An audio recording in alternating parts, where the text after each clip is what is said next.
তো hi friend, কেমন আছো সবাই? আশা করি ভালো আছো, সুস্থ আছো। আজ আমি কথা বলবো আমাদের ভাইগুলোকে নিয়ে, যারা রিসেন্টলি এইচএস পাস করে আপাতত এখন বসে আছে, কলেজে ভর্তি নেবো ভাবছো, এনসিসি করতে চাও, তাদের জন্য বলছি।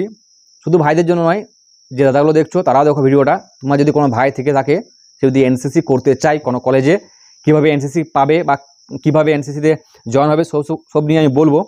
সাথে অনেক আছে দেখবে যে কলেজে এনসিসি নেই সেই কলেজে গিয়ে ফর্ম ফিল আপ করে দেয়, কিছু ভুল ভ্রান্তি হয়, সেগুলো আমি বলে দিচ্ছি। তাহলে তুমি এনসিসিটা কিন্তু পেয়ে যাবে। প্লাস মানে এনসিসি কীভাবে পাবে, কোন কলেজে গেলে পাবে, সেইগুলো তোমাকে আমি বলে দিচ্ছি। তো যে দাদা দেখছো বা যদি কোনো ছোটো ভাই দেখে থাকো, তো অবশ্যই যে এনসিসি করতে চায় তাকে এই ভিডিওটা শেয়ার করে দেবে, অনেক হেল্পফুল হবে। যে এনসিসি করে তোমার ফায়দাটা কী, কোন কোন পরীক্ষায় তুমি কত সুবিধা পাবে। সবথেকে মেন হচ্ছে অগ্নিবীর, যেটা হয়েছে ইন্ডিয়ান আর্মি, সেখানে তুমি নাম্বারে ছাড় পাবে, এক্সট্রা নাম্বার পাবে ওদের তুলনায়। যে কোনো আর্মিতে তুমি এক্সট্রা নাম্বার পাবে। এসএসজিডিও তুমি নাম্বার পাবে, 8 নম্বর পাওয়া যায় এসএসজিডিতে, সি থাকলে, আর বি থাকলে 5 নম্বর পাওয়া যায়।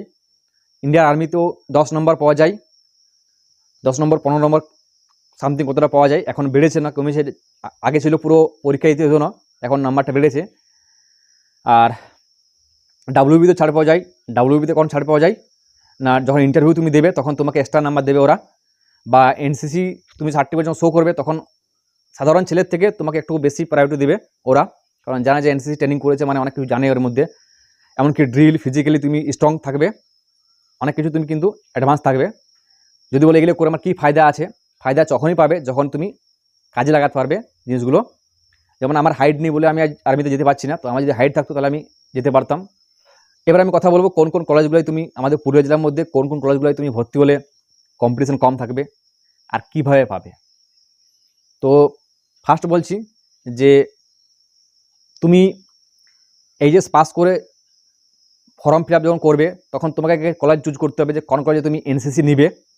সব কলেজে তো এনসিসি নেই, ধরো অনেকগুলো কলেজ আছে আমাদের পুরুলিয়া জেলার মধ্যে, সব কলেজে কিন্তু এনসিসি নেই, কিছু কিছু কলেজে এনসিসি আছে, সেই কলেজগুলো তোমাকে ভর্তি হতে হবে। যেমন আমাদের পুরুলিয়া জেলার মধ্যে কোন কলেজ আছে সেটা আমি বলে দিচ্ছি। এক নম্বর হচ্ছে RC college, Ramananda central college Lolara, যেখান থেকে আমি পাস করেছি, সি। আর এমজি কলেজ আছে মহাত্মা গান্ধী কলেজ লালপুর। তারপর আছে AM college Jhalda, Achuram memorial college, ঠিক আছে। সাথে আছে JK college, Jagannath Kishore college Purulia, Nistarini women college Purulia. তারপর আছে পঞ্চকোট মহাবিদ্যালয় সরবরি কাছে, ঠিক আছে। এই আমাদের 6টা কলেজে কিন্তু এনসিসি আছে। যারা ভর্তি হতে চাও এই 6টা কলেজকে চুজ করবে, এই 6টা কলেজে অ্যাডমিশন নেবে, তাহলে কিন্তু তোমরা এনসিসিতে আর কি অ্যাপ্লাই করতে পারবে। ধরো যে কলেজে এনসিসি নেই সেই কলেজে তুমি ভর্তি হয়ে গেলে, এবার তুমি বলছো আমি এনসিসি করতে যাও, তো সেটা তো হবে না। যেমন অনেক আছে, মানবাজার একটা কলেজ আছে, বা কুড়ুকতোপা একটা কলেজ আছে, বা আমাদের কাশীপুর একটা কলেজ আছে, সেই কলেজে তুমি যদি ভর্তি হয়ে যাও তখন কিন্তু তোমাকে এনসিসি ওরা দিবে না, কারণ ওখানে নাই এনসিসি। তাহলে তুমি অন্য কলেজে গিয়ে চান্স পেলে না এনসিসিটা। তো যে কলেজে এনসিসি আছে সেই কলেজে তোমাকে ভর্তি হতে হবে, এটাই মেন কথা। এনসিসি পেতে গেলে কী করতে হবে না, প্রথমত অ্যাপ্লাই করতে হবে, ফর্ম অ্যাপ্লাই করতে হবে। অ্যাপ্লাই করার পরে তোমাকে রানিং করতে হবে, রানিং পাস করতে হবে, সাথে একটা এক্সাম হয় বা ইন্টারভিউ হয়, কিছু একটা হবে। সেই দুটো পাস করলে তুমি কিন্তু এনসিসিতে পেয়ে যাবে। সেটা আমি পরে অন্য ভিডিওতে বলে দেবো, একটু কমেন্ট করে যদি তোমার জানার ইচ্ছা থাকে। তো আমি বললাম আজ ম্যান হচ্ছে যে অনেকে আমাকে বলছে যে আমি এনসিসি করতে চাই, তো আমি এই কলেজে ভর্তি হয়ে গেছি, আমি কি এনসিসি করতে পারবো? তো ওরকমভাবে আমি আগে সিচুয়েশনে দেখেছি, তো তারা বলে সেই জন্য আমি এই ভিডিওতে বললাম তোমাকে যে কলেজে এনসিসি আছে সেই কলেজেই ভর্তি হও, ঠিক আছে। অন্য কোনো কলেজে ভর্তি হয়ে না বুড়ো বকের মতো, ঠিক আছে। আমাকে কিন্তু বারবার অনেকেই বলে, আমি এনসিসি পাস করেছি তো, ফেসবুক জানে আমাকে, তো অনেকে আমাকে কমেন্ট করেছে বা অনেকে আমাকে SMS করে বলেছে দাদা এরকম ব্যাপার, আমি এনসিসি করতে চাই। তাদেরকে এটাই বলবো, সেই কলেজকে চুজ করো, আর সেই কলেজে এনসিসি আছে সেই কলেজে ভর্তি হও। এনসিসি করে অনেক ফায়দা আছে, অনেক রকমভাবে তুমি সুবিধা পাবে। ধরো তুমি যদি এনসিসি করে নিয়ে WFP চাকরি পাও, সেখানে তোমার ফায়দা আছে কি না, মাঠে যখন তোমার ট্রেনিং করাবে তখন অনেক সুবিধা পাবে, বা আর্মিতে যদি তুমি পেয়ে যাও, আর্মিতে যখন ট্রেনিং করাবে সেখানে সুবিধা পাবে।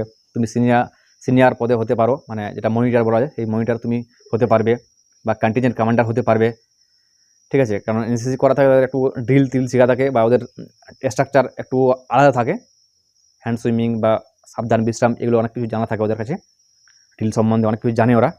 প্লাস যে ক্লাসগুলো হয় WFP কলকাতা পুলিশে যারা ক্লাস করছে, ট্রেনিং করছে, তারা বলে সেদিন একটা ভাইয়ের সাথে দেখা হয়েছিল, ভিডিও বানিয়েছিলাম, ও এনসিসি করতো, ও আর আমি একসাথে ক্যাম্প করেছিলাম।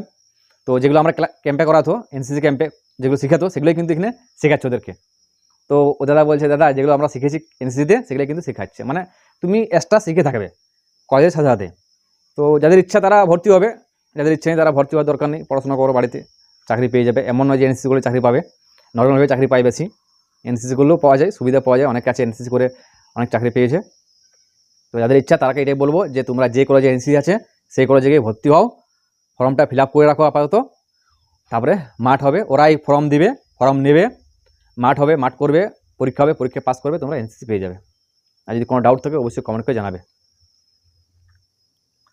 তো ভিডিও যদি হেল্পফুল মনে হয়েছে তো অবশ্যই একটা লাইক করো, আর আমার চ্যানেল যদি প্রথম তো অবশ্যই চ্যানেল সাবস্ক্রাইব করে রাখো, আর নতুন নতুন ভিডিও পাওয়ার জন্য তোমার যা ডাউট কমেন্ট করে জানাবে অবশ্যই।